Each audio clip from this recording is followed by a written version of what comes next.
Olá, pessoal, muito bem-vindos a essa aula sobre planejamento de vendas e de operações. Eu sou o Alexandre, vou bater um papo com vocês aqui nos próximos 30, 40 minutos e espero aí que vocês consigam aproveitar esse conteúdo e produzir alguns bons insights, tá ok? Bom, ao final dessa aula vai ficar um link, caso vocês queiram realizar uma avaliação online. Essa avaliação ela pode ser feita quantas vezes vocês quiserem. Se eventualmente você não estiver muito satisfeito com a sua primeira nota, você pode clicar no mesmo link a segunda, a terceira vez, até atingir a performance do seu interesse. Se você não tiver acompanhando ao vivo, já estiver vendo a gravação aqui no nosso canal no YouTube, você pode vir aqui embaixo na descrição do vídeo e lá tem o link. Se eventualmente vocês obtiverem uma nota superior a 65% nessa avaliação, eu espero que isso aconteça, vocês têm a opção de solicitar um certificado. Então tem um valor, né, um valor baixinho, pode ser no formato digital ou no formato impresso, tá bom? Mas no final da aula eu reforço essa informação. Você que já está acompanhando a nossa gravação, não deixa de curtir o nosso canal no YouTube e inscreva-se também para poder acompanhar as novidades, especialmente nessa nossa playlist dos mini cursos, tá bom? Muito bem. Qual é o objetivo dessa nossa aula? É conversar um pouquinho sobre a SNOP, mas não para fazer uma introdução, conceito de SNOP básico. Esse nosso bate-papo tem aqui como uma premissa que você entende, que você conhece, que você já vivenciou o processo de SNOP, tudo bem?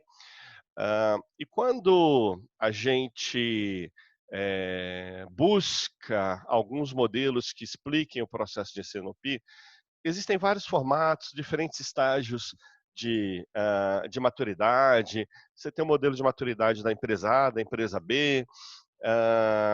Existem modelos com 5 passos, com 7 passos, com 9 passos. Eu vou trazer um modelo que é como o Sebralog trabalha, que é extremamente simples.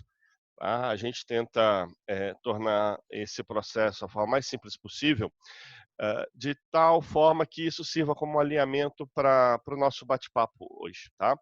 Primeiro, a gente entende que o ciclo de SNOP, no seu formato mais simples, tem 3 grandes blocos. O primeiro bloco está associado a chegar no número. E, obviamente, o número no ciclo de SNOP não é um único valor.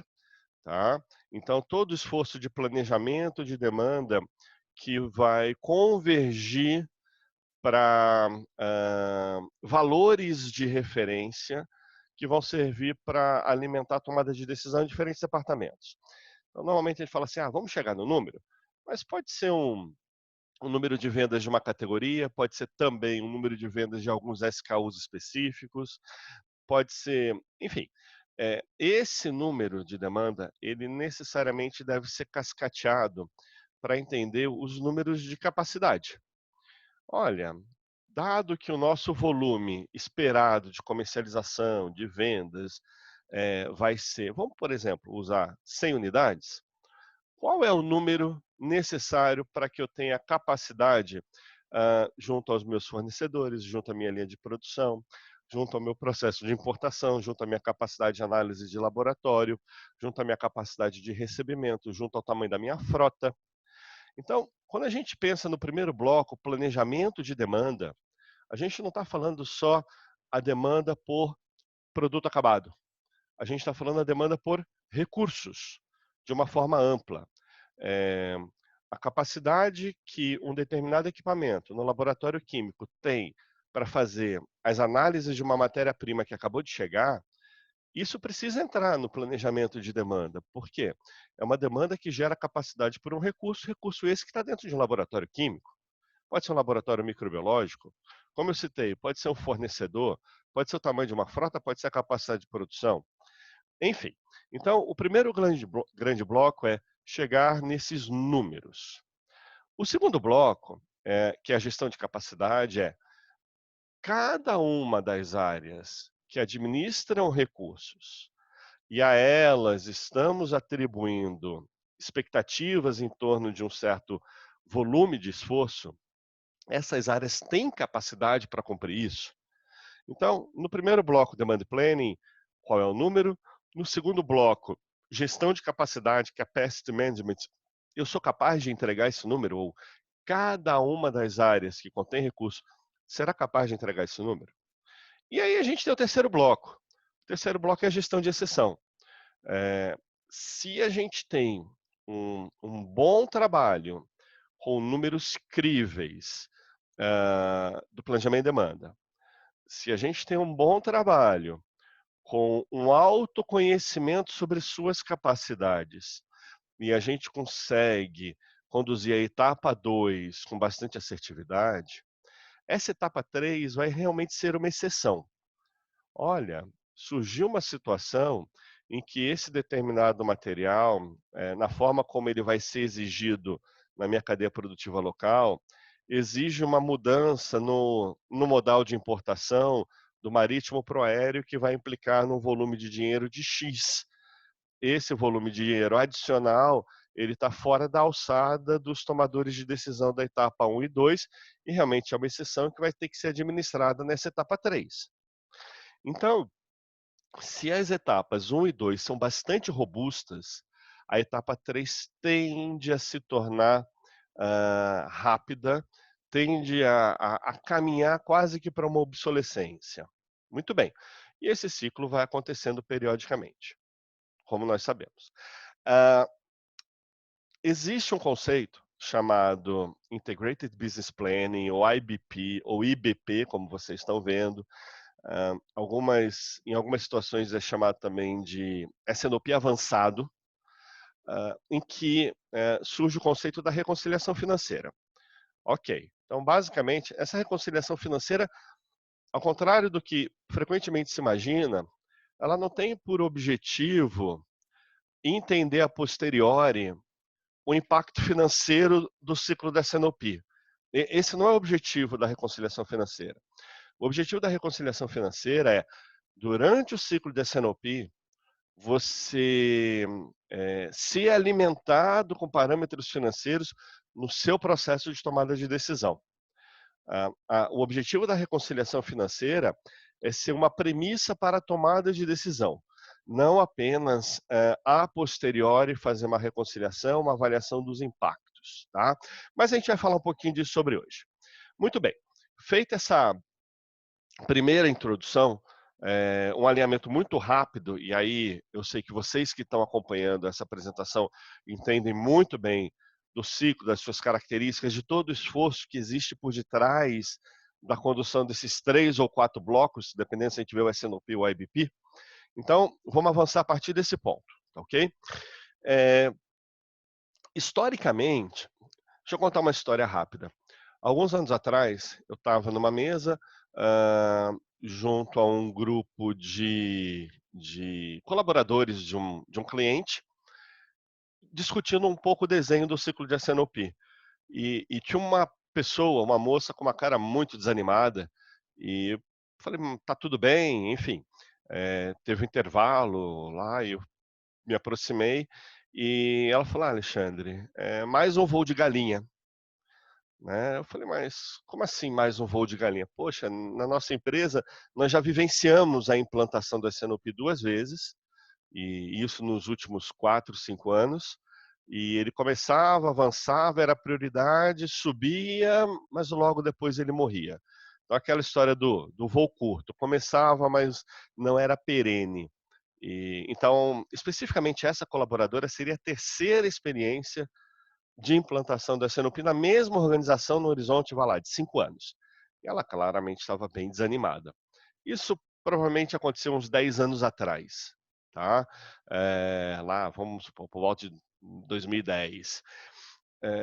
Desde então, eu comecei a observar e a pesquisar, tentar entender o insucesso, o porquê, os motivadores do insucesso do SNOP.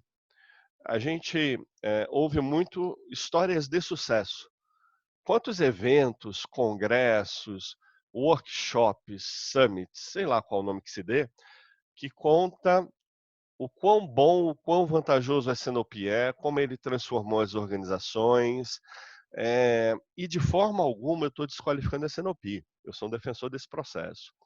Mas o que a gente ouve de histórias de sucesso é uma fração das tentativas de implementação.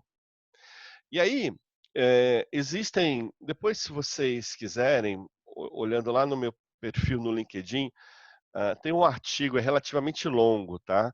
Mas o artigo ele discute um pouco o porquê do insucesso da SNOP. Eu trago vários dados.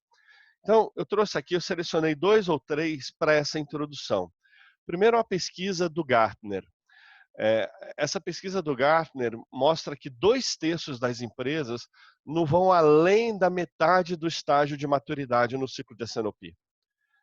Olha só, gente, 2/3, 67% das empresas não avançam o suficiente para ultrapassar a metade do caminho do estágio de maturidade nos ciclos de SNOP. Tem um portal chamado Supply Chain Insights, conduziu uma pesquisa muito grande no ano passado. Conduziu uma pesquisa muito grande alguns anos atrás. E mostrou que quase 60% das empresas também não chegavam sequer na metade do estágio de maturidade do modelo de SNOP da Oliver White. Uma própria pesquisa da Oliver White, tá, deles próprios, mostraram que pouco mais de 50% das empresas não iam além do segundo estágio de um total de 4 no IBP. Esse que vocês estão olhando aí na tela. Então, o que acontece, pessoal? Por mais que o SNOP tenha benefícios, a sua implantação eficaz traga excelentes resultados para as organizações, o fato é que há uma recorrência de insucessos. E eu acho que é muito importante a gente tentar entender o porquê dessa recorrência, para que, a partir disso, a gente consiga se preparar melhor. E a ideia dessa aula é exatamente essa. A gente discutiu um pouquinho sobre alguns motivadores. E eu trago um viés que tende a ser pouco explorado, que está associado ao ser humano, às nossas características. Então, naquele artigo que eu comentei, que fala sobre o porquê de tanto insucesso na implantação e manutenção dos ciclos de SNOP, eu tenho uma seção que fala assim: seres humanos não gostam da SNOP. E para isso eu coloco alguns elementos.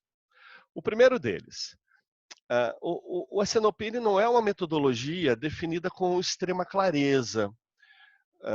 O que em princípio é uma vantagem. Por quê? Porque ele te confere uma certa flexibilidade. Mas, ao mesmo tempo, muitas vezes as organizações não encontrarão dentro dela um know-how específico para transformar um conceito numa política. Veja bem, no slide anterior, que eu acabei de mostrar aqui nessa aula, eu coloquei um modelo básico com 3 passos. Planejamento de capacidade, chegar no número. Gestão de capacidade, eu sou capaz de entregar esse número, sim ou não? Então, gestão de exceção. São 3 blocos conceituais. Como que a gente traduz isso para uma política? Como é que a gente traduz essa política para um procedimento? E como é que a gente transforma esse procedimento em rotinas do dia a dia e indicadores de performance? Isso pode acontecer de várias formas. Eu vou dar um exemplo que até retorno um pouquinho mais na frente na aula. Eu já trabalhei na implantação de SNOP de uma empresa da área de infraestrutura, em que do lado financeiro eles calculam o retorno, lado financeiro, não é o SNOP. Eles calculam o retorno sobre o investimento de capital deles no horizonte de 4 anos, de 48 meses. Gente, essa é uma característica muito forte desse negócio. E o SNOP é influenciado para isso. a despesa de capital, capital expenses, é congelado no horizonte de 48 meses. Tudo que essa companhia vai gastar em termos de investimento em capital nos próximos 48 meses está congelado, é um congelamento rolante. É inaceitável pensar num ciclo de S&OP de 12 meses. Isso para eles é curtíssimo prazo. Então, eles vão ler um livro lá que fala que a boa prática de S&OP recomenda um horizonte de pelo menos 12 meses, ou de 12 a 18 meses, o que seja. Ele fala, isso aqui é uma brincadeira. Eu tenho que ter um horizonte de S&OP de 2, 3 anos, pelo menos. Por outro lado, uma empresa do setor de alimentos, com excesso de capacidade de produção, excesso. O que eles conseguem produzir em um dia é mais do que a demanda de um dia. Não que o volume seja pequeno, o volume é gigantesco, eles são líderes de mercado. Mas é um processo muito rápido. Uma empresa como essa, ela não tem restrição de capacidade de produção. Ela não tem restrição de capacidade de suprimentos. Por que eu preciso fazer um forecast de 12 meses? Por que fazer um forecast de 6 meses? A cultura dessa empresa é curto-prazista. E é curto-prazista não por um déficit de conhecimento ou por uma falha estratégica, mas por uma característica do negócio em que eles sabem que podem esperar pela demanda de ontem para hoje replanejar e produzir amanhã o que é necessário. É uma organização que tem excesso de capacidade de produção, sonho de consumo da maioria de nós. Eles tentaram implantar esse SNOP com um horizonte de 12 meses, isso era altamente desmotivador. Altamente desmotivador. Até que a gente calibrou para um ciclo de SNOP com horizonte de 3 meses, e que para eles foi muito bom. Não impede um fórum à parte para algumas decisões que implicam uma visão de mais longo prazo, como, por exemplo, a ampliação de uma capacidade produtiva, a aquisição de uma linha de produção, uma estratégia de strategic sourcing, não impede, não inibe, não conflita com o planejamento de médio e longo prazo. Não estou dizendo isso. Não estou dizendo para não olhar 12 meses, para não olhar 2 anos, não olhar 5 anos na frente. Mas aquele fórum, aquele ciclo mensal, encontrou nesta empresa um bom ponto de equilíbrio, discutindo 3 meses. Então a gente tem de um lado um exemplo de uma empresa que olha 3 meses, do outro lado uma empresa que olha 3 anos, como uma empresa de infraestrutura. Então, como a SNOP não é uma metodologia definida com extrema clareza, isso não é um demérito, isso é uma característica, ela confere às organizações um certo livre-arbítrio, e às vezes liberdade demais gera uma passividade, uma dúvida sobre que caminho seguir. Um segundo ponto, as pessoas elas não são feitas por SNOP. O ambiente SNOP, a reunião de SNOP, pressupõe o compartilhamento de gaps, de restrições, de dificuldades. O que muitas vezes no ambiente corporativo e na dinâmica da política corporativa, isso significa expor fraquezas. Se eu não sou capaz de entregar esse número, eu não sou competente. Será que é isso? Mas aos olhos do ser humano, com todas as nossas características, preocupações, vaidades, incertezas, ciúmes, passa pela nossa cabeça o pensamento sobre como seremos percebidos pelos nossos pares e chefes se nós realmente expusermos todas as nossas fraquezas. E entendam, a base do ciclo de planejamento de vendas e operações é a gente entender as capacidades. Lembra lá no primeiro bloco, a gente gera o número, no segundo bloco a gente avalia se é capaz ou não. A gente só vai avaliar as capacidades se a gente entender as restrições. Se numa cultura de uma empresa a restrição é percebida como fraqueza, as pessoas não vão querer se expor. Existe uma rotina, uma prática chamada BCP, B de bola, C de catavento, P de processo, Business Continuity Plan, planejamento de continuidade de negócio. Todo Business Continuity Plan ele tem como premissa o mapeamento e a visibilidade das capacidades de todos os recursos da sua cadeia produtiva. Tem uma pesquisa da Harvard Business Review, saiu um artigo, que também, se vocês tiverem interesse, lá no artigo que eu escrevi no LinkedIn, tem essa referência, falou o seguinte, é uma pesquisa que não tem a ver com a Cenopy, não tem nem a ver com supply chain, com organizações, tem a ver com seres humanos. E falou o seguinte, olha, 50% dos seres humanos, e eu diria apenas 50% dos seres humanos, nascem predispostos a colaborar. E aí esse é o número-chave, 30% dos seres humanos nascem predispostos a serem refratários à colaboração. Isso é uma característica dos seres humanos. Então, hoje no nosso grupo aqui, nós temos 10, 20, 30, 40 pessoas assistindo essa aula. Vamos imaginar que de nós, 50% topa colaborar e 30% intuitivamente é refratário à colaboração. E nós formamos um grupo com profissionais de diferentes áreas, mas que participam do ciclo de SNOP. Olha a dificuldade para que o SNOP funcione. O SNOP pressupõe colaboração e decisão colegiada. Bom, terceiro ponto. As nossas expectativas são muito altas em relação ao ciclo de SNOP.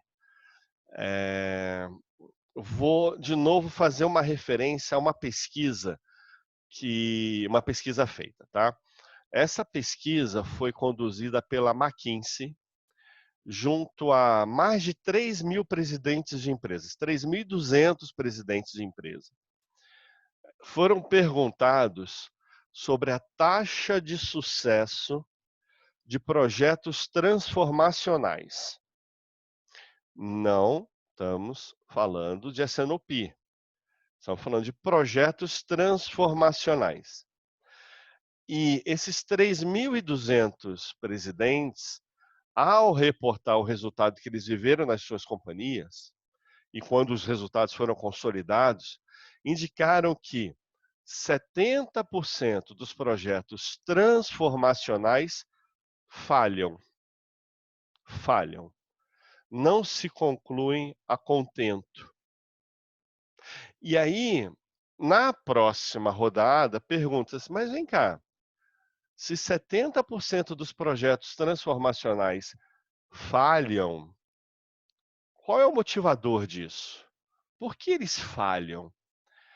E a resposta mais frequente, a resposta tem algumas variações, mas o grupo de respostas mais frequente sinalizou para a incapacidade da organização e das pessoas assumirem novos comportamentos.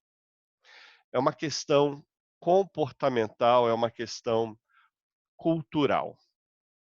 O SNOP, vamos imaginar uma organização que nunca implantou o SNOP antes e depois. Uma organização que tem o SNOP, que acabou de trazer um colaborador novo para dentro, que nunca viveu isso. Ele exige um jeito um pouco diferente de se trabalhar. Ele exige que a organização e as pessoas absorvam um novo comportamento.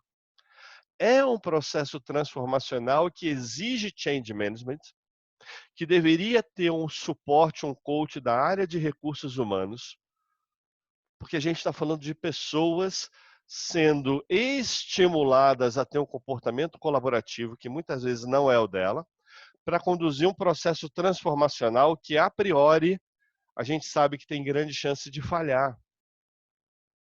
Na minha estimativa pessoal, e isso é um pouco de achômetro, eu diria que apenas de 10 a 20% das iniciativas de S&OP realmente avançam para um grau de maturidade pleno. Muito bem. Terceira, mais uma característica, né? Manter o S&OP ele é muito doloroso, é muito complicado. A gente batalha o mês inteiro para fazer aquela entrega, né? E a hora que terminou o mês, a gente vai relaxar, começa o próximo mês. E aí tem que começar tudo de novo. Mesmo alguns anos atrás, eu vi uma apresentação, eu não vou falar o nome da empresa, porque posso cometer algum ato falho aqui, mas se não me engano é uma indústria química alemã, tá? E a apresentação era assim, 20 anos de S&OP, o que fazer agora? Você fala, poxa, que inveja, né? O pessoal lá já tem o ciclo de S&OP funcionando há 20 anos e pressupunha, né, pela forma que estava sendo bem conduzido e trazendo bons resultados, eu não duvido disso. E quando você olha para uma apresentação como essa, a gente pressupõe que as coisas caminham bem. E daí quando você chega e conversa com o líder de S&OP, que foi o que eu fiz, e fala, Alexandre, cada mês é uma batalha. Cada mês é um desafio. É como se a gente tivesse que matar um leão a cada mês. Então manter o ciclo de S&OP é muito doloroso. E mais, por que alguém vai abrir mão do seu tempo hoje, agora, na próxima reunião do ciclo de S&OP, em função de uma promessa de ganho de médio e longo prazo, porque isso é o S&OP. A reunião de S&OP está olhando para decisões que vão impactar daqui a 2, 3, 4, 6 meses, um ano. Enquanto ele poderia estar fazendo algo agora, que vai salvar o mês dele, o trimestre dele, o resultado que está no plano de trabalho dele. Ele vai ter que abrir mão de um esforço que ele vai empreender agora para entregar um resultado para o chefe dele no final do dia, no final do mês, no final do trimestre, para dedicar tempo para um processo que talvez dê um resultado daqui a alguns meses, e se der esse resultado, talvez ele não seja quantificável, e mesmo que seja, muitas vezes não vai ser atrelado à performance pessoal dele. E aí a gente volta também um pouco para aquela característica do ser humano e da sua predisposição ou não para colaborar. Então, manter o ciclo de S&OP, ele exige um pouco mais do que disciplina, exige um grande esforço. E esses fatores todos que eu comentei com vocês, eles não atuam de forma isolada. A gente tem essas dificuldades de forma concorrente, concomitante, de tal maneira que um amplifica os demais. Então, nessa primeira parte aqui da aula, eu trago alguns elementos associados ao ser humano, que eventualmente se somam às restrições naturais do processo e que, dependendo da organização, a gente vai vivenciar questões com relação à restrição de capacidade de fornecedor, volatilidade de demanda, taxa de entrada de novos produtos, lançamento de novos produtos, mesmo a quantidade de SKUs, o volume de SKUs, desafios quanto à agregação ou não, qual o nível de agregação das análises, da discussão. Então, existem uma série de desafios técnicos que a gente não está discutindo nessa aula, e essas questões ligadas ao ser humano se somam aos desafios técnicos.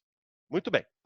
Diante desse contexto, existem naturalmente algumas boas práticas.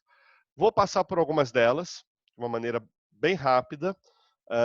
Vocês vão perceber que algumas estão atreladas ao senso comum, outras têm um viés um pouquinho mais técnico. Primeiro, qualidade, não quantidade. A reunião de S&OP não precisa durar 4 horas, 8 horas. Uma boa reunião de S&OP, ela é bem preparada, já já a gente vai falar sobre pauta, e ela tem a ver com escolhas. Escolher é difícil, então um bom líder de um processo de S&OP, ele tem que ser capaz de escolher.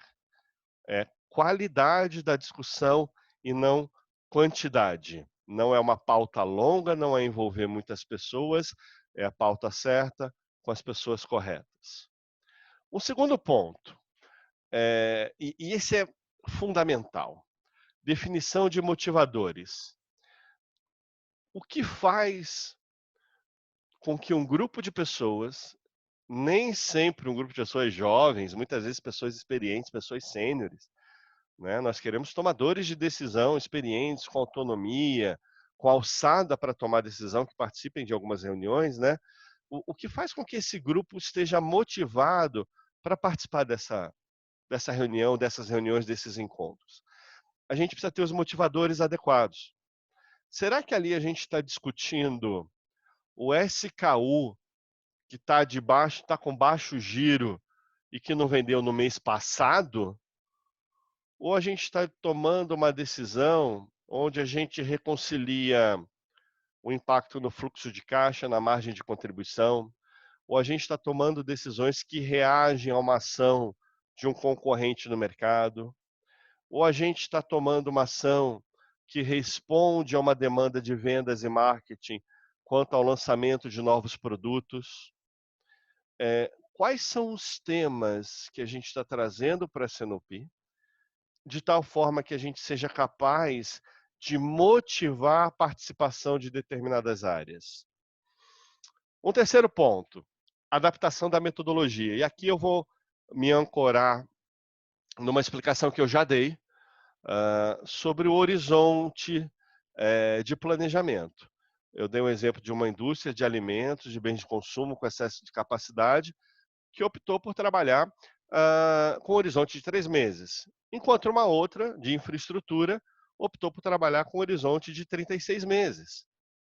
Um outro exemplo, uma empresa do setor químico, também que fabrica matéria-prima para a indústria de alimentos, falou assim: olha, Alexandre, eu vou fazer aquele primeiro bloco de planejamento de demanda consolidado para a América do Sul.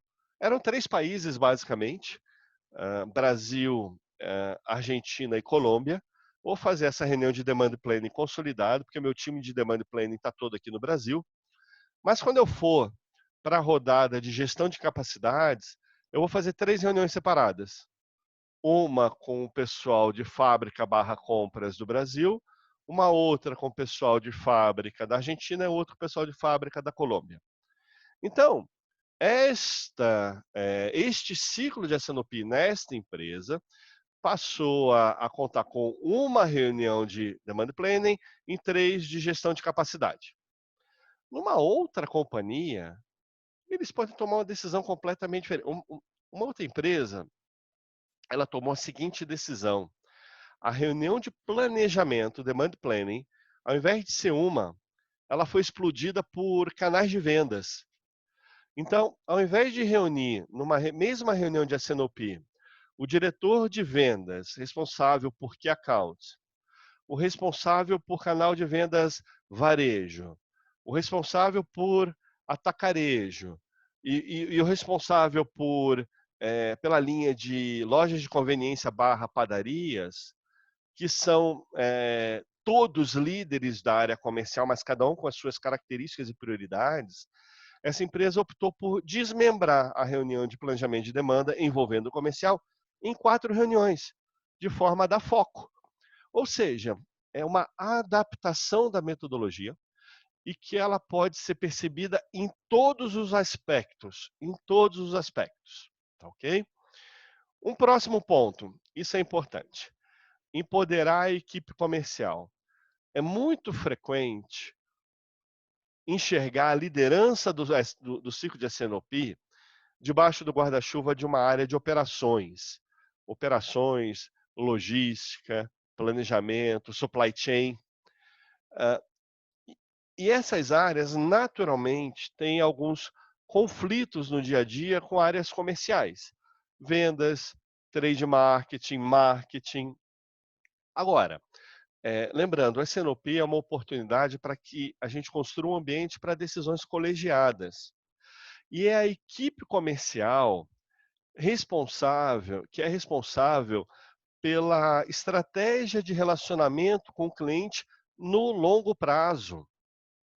E no longo prazo, a empresa só sobrevive se entrar dinheiro, se tiver receita, se tiver faturamento. A perenidade da organização depende da perenidade do relacionamento com os clientes. E são as áreas comerciais aquelas que têm mais condições de trazer inputs de valor para a tomada de decisão na SNOP sobre o aspecto do que está acontecendo fora, lá no mercado. Então é importante que se abra espaço, que se monte uma pauta eficaz, onde a área comercial é um parceiro. Não é o objetivo do ciclo de SNOP exigir da área comercial um número. É um objetivo do ciclo de SNOP criar condições para o consenso e decisões colegiadas. Definição de pauta, isso está muito alinhado. Uma primeira dica que eu dei, qualidade, não quantidade, mas também tem a ver com o tempo. Reunião de SNOP é reunião de tomada de decisão. A gente não pode confundir a reunião de SNOP com uma reunião de trabalho. Aquela reunião de SNOP em que juntam 3, 4, 8 pessoas e alguém fala assim: ah, você mandou aquela planilha ontem, abre aí para mim, por favor, e me explica o que tem naquela célula. Gente, isso não pode acontecer numa reunião de SNOP. Na reunião de SNOP, a planilha que foi compartilhada ontem já foi observada, já foi estudada, as dúvidas já foram tiradas em conversas um a um, pode ter sido no cafezinho, mas as dúvidas já foram tiradas com quem elaborou a planilha e essas pessoas se reúnem para tomar decisão. É como se aquela pessoa que mandou uma planilha com uma projeção de demanda, ou com o impacto de uma estratégia de precificação, ou com o impacto de uma estratégia de entrada no novo mercado, falasse: olha, na reunião de amanhã nós precisamos tomar decisão sobre esses assuntos. Cada um já vem com sua argumentação, com seu ponto de vista, e vamos discutir sobre qual a melhor decisão. Isso é a elaboração de uma boa pauta. Essa é uma boa governança para um ciclo de SNOP, tá bom? Uma outra dica importante é personalizar as conversas. SNOP, uma reunião de SNOP não pode ser uma assembleia geral de acionistas. Você, às vezes, tinha um cliente que, não, a reunião de SNOP precisa ser no auditório. Eu falei, mas como assim precisa ser no auditório? Não, porque a gente reúne de 15 a 18 pessoas e a gente não tem sala com capacidade, é só o auditório. Gente, 15 a 18 pessoas. Se todas tiverem participação e cada uma tiver o direito de falar 5 minutos, todas as demais vão ficar caladas e provavelmente entediadas por 2 horas, por 3 horas. A gente realmente precisa agrupar sempre muitas pessoas? Mais vale a pena segmentar as conversas, várias pequenas reuniões produtivas. E muitas vezes essas são reuniões preparatórias. O SNOP é curioso, né? Porque a gente tem o pré-SNOP e depois a gente tem o SNOP executivo, você tem as reuniões de capacidade. Às vezes falta assim, qual é a reunião da SNOP? A reunião da SNOP é aquela reunião de exceção? A reunião de SNOP é aquela que define o número? Quem precisa realmente estar envolvido na definição do número? E mais, a contribuição de uma área comercial, ela não precisa eventualmente ser na reunião de planejamento de demanda. Talvez ela seja anterior, em conversas um a um com o líder do ciclo, para reconciliar uma informação sobre uma expectativa de vendas. E na reunião de planejamento de demanda, envolver talvez uma pessoa um pouquinho mais sênior, mas já com o entendimento construído em torno do número.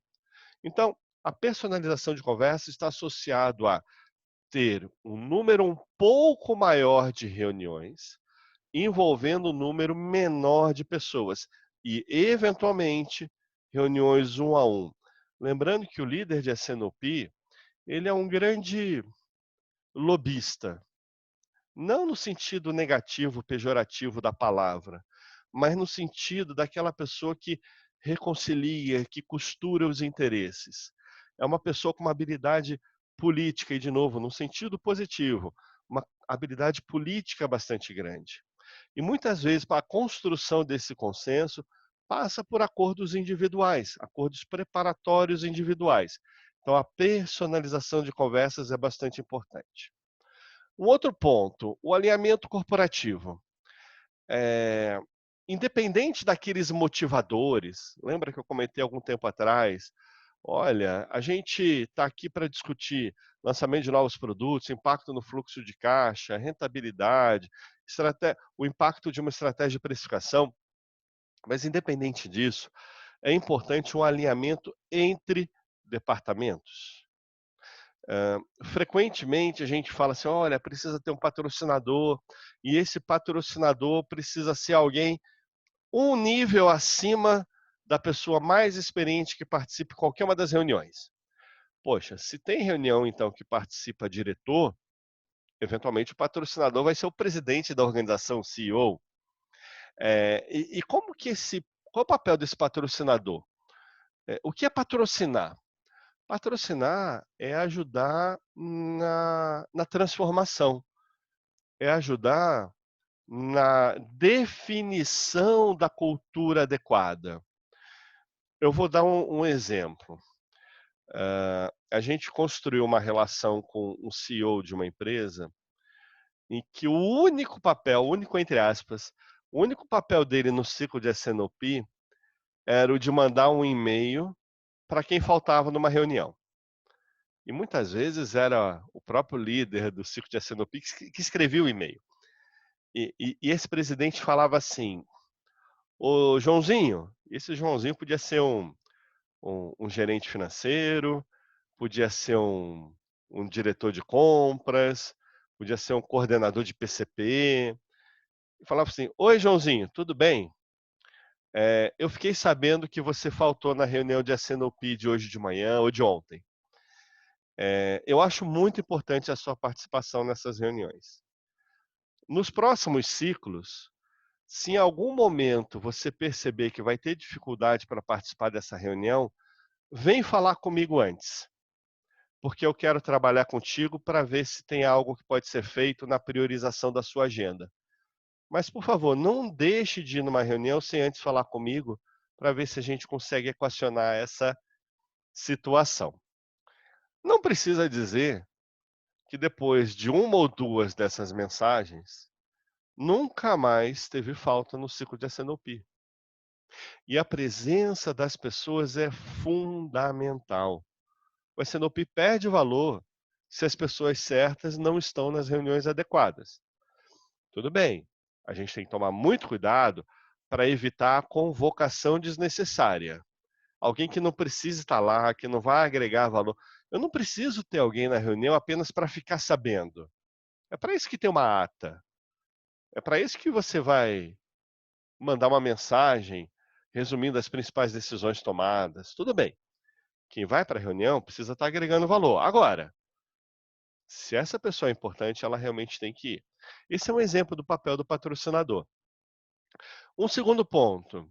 Uma vez que as decisões do SNOP sejam tomadas, a SNOP pode até ser, frequentemente, liderado por uma área de operações, por uma área de supply chain, como eu comentei, mas é uma metodologia que perpassa diferentes departamentos. É um processo interdepartamental, de tal forma que todo C-level precisa ter visibilidade dessas decisões, que enxergam toda a cadeia produtiva de ponta a ponta, end-to-end.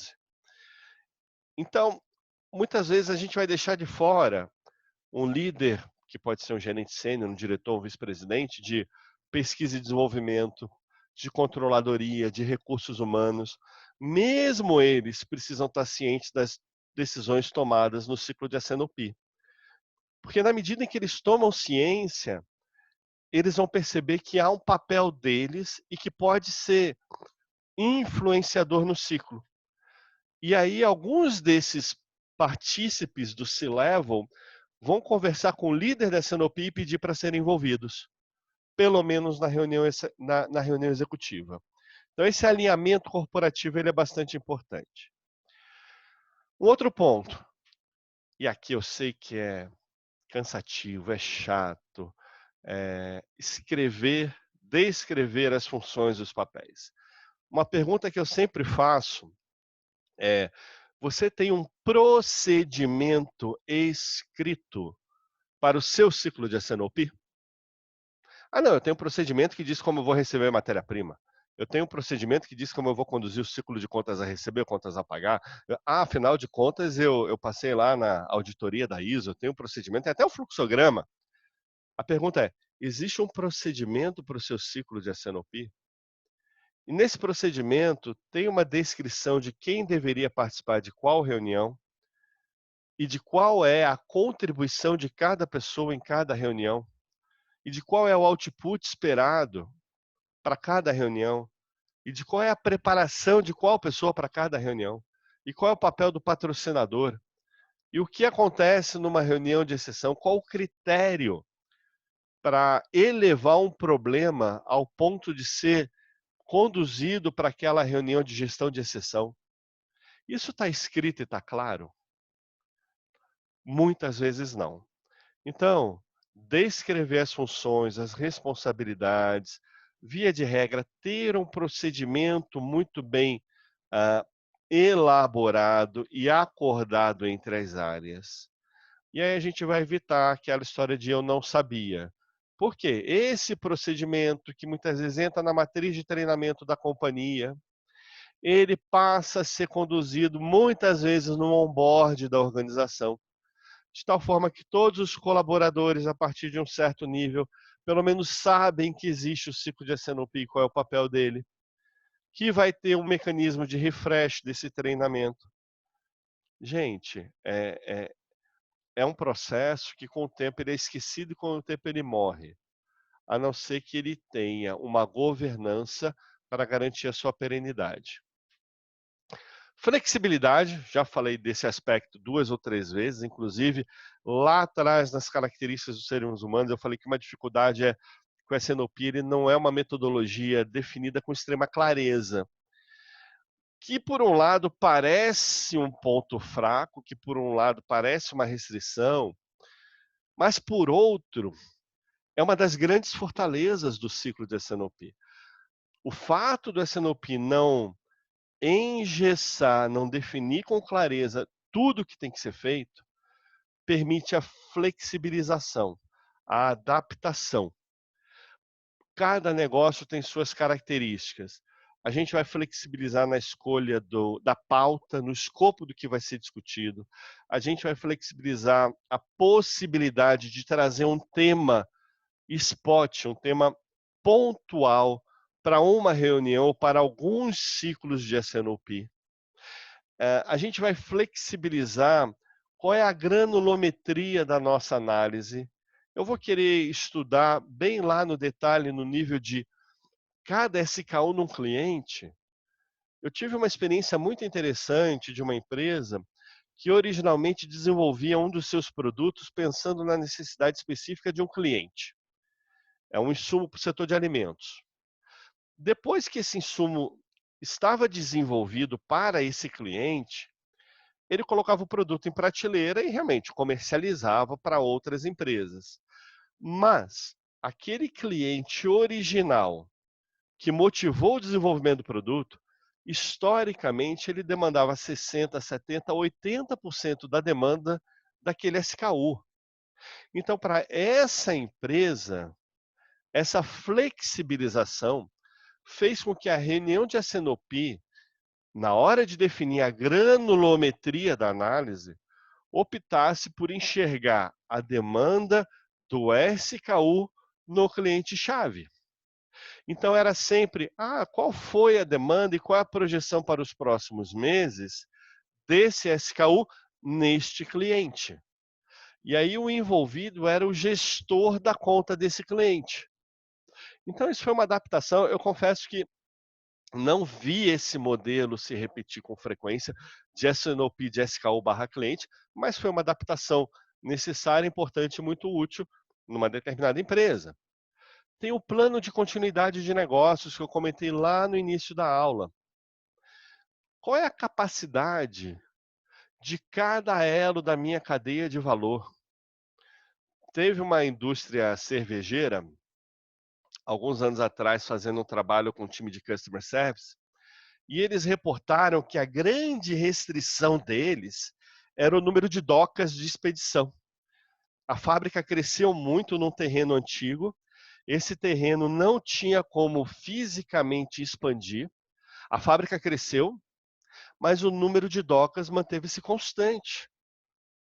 Então imagina de um lado, é a história do marisco, né, que fica pressionado entre a rocha e o mar. Você imagina de um lado do seu muro a capacidade de produção e que ao longo dos anos cresceu.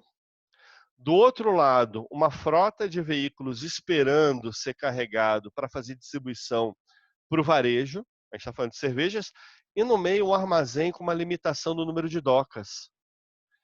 Espera aí, essa é uma restrição de capacidade que define um limite na forma como eu vou atender o meu cliente.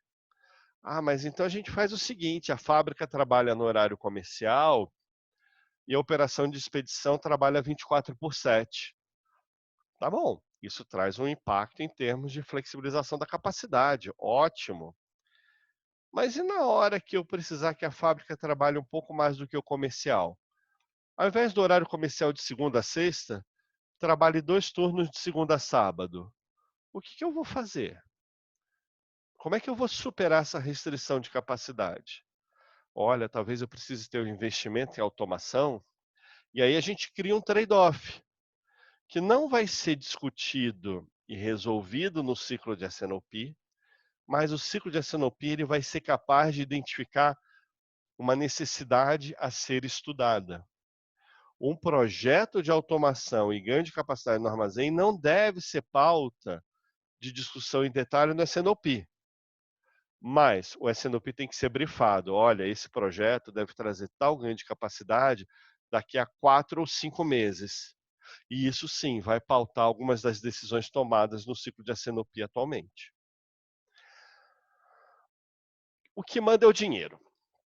Então, cash is king é um ponto bastante interessante, né? O dinheiro é o rei. Como que a gente vai medir o sucesso de uma iniciativa na nossa organização? Eu posso olhar para o meu armazém e falar assim: eu aumentei a capacidade de separação caixa homem hora de 8 para 12. Poxa, que legal. De 8 para 12 é um tremendo ganho de produtividade. Você aumentou o seu número de caixas separados por cada operador em cada hora de 8 para 12. E aí você vai falar isso para o seu par da área comercial, da área financeira, da área de recursos humanos, para o presidente, e ele vai falar: tá bom, que legal, parabéns para você, e não vai ficar muito motivado. Mas se de repente você fala assim: ô vendas, você que hoje fatura 8 milhões, porque eu tinha um limite de capacidade de expedição, agora você pode faturar 12 milhões, porque eu tenho capacidade para expedir isso, eu estou pronto.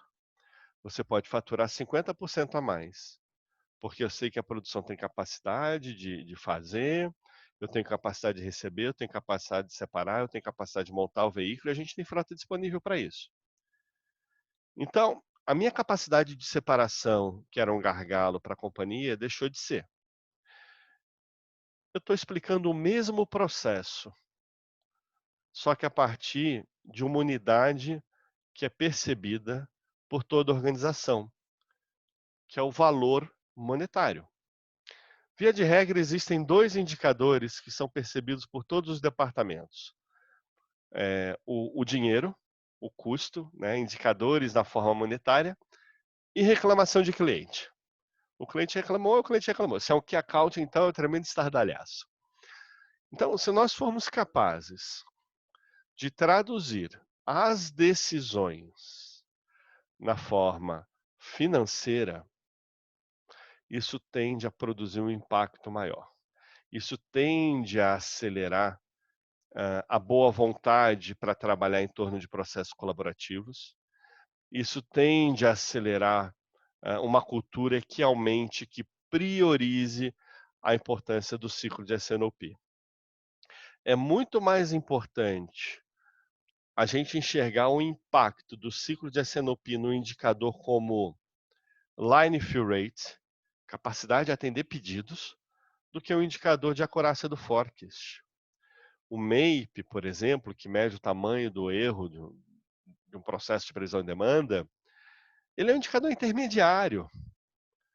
Entre eu prever e acontecer e medir o MAPE, um monte de coisa acontece e que pode impactar ou não a minha capacidade de atender aos pedidos. Mas eu estou medindo e dando a devida importância ao line fill rate. A maior parte das organizações dá mais peso para a acurácia do forecast do que para o line fill rate. Quando na verdade é o line fill rate que está me mostrando o quanto eu sou capaz de faturar, independente da acurácia do forecast. Ah, mas Alexandre, existe uma correlação entre o MAPE e o line fill rate? Pode existir, mas essa relação vai ser mais forte se a sua organização é extremamente eficiente na gestão de estoques e trabalha com estoques bem no limite da qualidade e da quantidade. Mas na medida em que você tem um pouco mais de excesso, esse excesso de estoque ele amortiza qualquer relação imediata entre MAPE e line fill rate. E no final das contas, o que a gente precisa é atender o cliente, é garantir faturamento. Bom, tecnologia é útil, é importante? Sim, quando necessário. Tem muita coisa, mas muita coisa mesmo que pode ser feita antes que a gente precise optar pela aquisição de qualquer solução especialista. Ah, mas tem aquele software que faz. Tem um software que promete o ciclo de S&OP, tome muito cuidado com isso. Tecnologia é bom, é útil, mas ela não resolve o problema. O ciclo de tomada de decisão vai muito além do entendimento do número. Lembra lá, aquele primeiro bloquinho, Demand Planning, em grande parte é ali que vai te auxiliar uma solução tecnológica. A partir desse momento, tem muito do entendimento da maturidade organizacional, do processo de tomada de decisão, da predisposição em compartilhar restrições de capacidade, de fato, da criação de um ambiente colaborativo. E, por fim,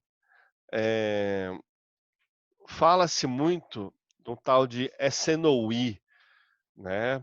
Se por um lado a gente tem o S&OP, que é o planejamento de vendas e operações, o que é o S&OE? É a execução desse planejamento. O E é de execução, execution. Sales and Operations Execution. Gente, talvez seja um nome novo para algo antigo, mas se no dia a dia a gente não tem a disciplina para trabalhar em cima de algumas decisões e parâmetros que em grande parte foram acordados no ciclo de S&OP, a gente não vai lograr os resultados esperados. Olha, vamos supor uma empresa que tenha um horizonte de demanda congelado de, vamos trabalhar em semanas? De 5 semanas, de 6 semanas. Ou de 2 meses. Ou de 30 dias, que seja. Paciência. Se dentro desse horizonte de demanda congelado, ou que seja uma faixa de demanda congelada, a gente se permite uma oscilação no compromisso de entregas que supera o limite superior, ou que fica abaixo do limite inferior, espera aí, a gente não tem disciplina. Como é que a gente foca naqueles números acordados no ciclo de S&OP e garante que as áreas... Vou dar um exemplo. Tem um indicador que ele se apropria de um nome de processo que a gente chama de MPS. MPS é o Master Production Schedule, Plano Mestre de Produção, que no fundo é um recorte de um plano de entregas avalizado pela capacidade de produção. Então, o MPS é como se fosse um plano combinado de produção, já considerando suas capacidades. Só que existe um indicador de performance chamado MPS, que é quando, depois daquela semana do mês, a gente olha para trás e fala assim, o ciclo de produção executou o planejamento de produção? E até que ponto ele executou? 70%, 80%, 90%, 100%? Espera aí, se eu sou capaz de construir um plano de produção que deriva do S&OP e que toda organização conta com esse plano de produção, e eu de fato cumpro 95%, 98%, 99%, 100% do plano de produção, isso é uma disciplina. Mas se eventualmente eu gerei o número do ciclo de S&OP, compartilhei com o time de PCP, o PCP disse que dá para fazer, monta o plano de produção e na hora de executar ele só cumpre 70% dele, houve um descolamento entre aquele número, aquela informação para a qual toda a organização se planejou e o que de fato foi feito. Faltou disciplina. E mais, essa disciplina, esse descolamento, traz um impacto gigantesco para a organização. Por quê? Se ele fez só 70% do combinado, vai faltar 30% de alguma coisa. Pode até piorar um pouquinho se ele usou esses 30% para fabricar alguma coisa que não precisa. Mas o fato é que o não cumprir o acordado gera um impacto muito negativo e, no longo prazo, desqualifica, tira a credibilidade do processo de S&OP e desmotiva e as pessoas se afastam. Então, essa parte finalzinha, há que ser cuidada, ela é bastante importante. Não são as discussões, não são os temas do ciclo de S&OP propriamente dito, mas são posições bastante importantes, tá bom? Muito bem. Passamos aqui o nosso bate-papo, mais ou menos uma hora de aula. Então, essa é a nossa aula aqui sobre planejamento de vendas e operações. De novo, uma pegada um pouquinho mais avançada, com algumas discussões que exigem aí uma troca de conhecimento com pessoas já com alguma experiência. Se você que está assistindo essa aula gravada no canal do YouTube, aqui embaixo na descrição tem um link para uma avaliação online que você pode fazer, fica à vontade, vai lá e faz. Se você está agora acompanhando ao vivo, já já eu coloco esse link aqui no chat e depois do nosso bate-papo vocês vão poder fazer, ok? Então eu agradeço a participação de todos e até uma próxima oportunidade. Curtam o nosso vídeo, inscreva-se no nosso canal, que em breve a gente vai estar colocando novas aulas, ok? Um abraço para todo mundo.